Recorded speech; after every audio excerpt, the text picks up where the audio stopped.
चायोषा पद्मिनी प्रिये सकलारोग्यप्रदाते हर्षवल्ली निवासाय अखिलाण्ड नायके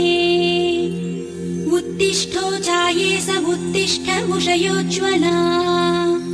उत्तिष्ठ पद्मिनी कान्ता त्रैलोक्यं मङ्गलं कुरु त्रिमूर्तिरूप लोकेश कमलद्वयधारिणे सप्ताश्वरथमारूढं छायायुक्तरविं भजे सुरेशं स्तोत्रगम्यं च जगदानन्दकारकम्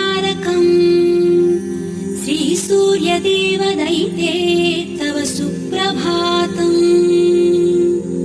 समस्त जगतामूर्तिं नाशयन् पाति सर्वदा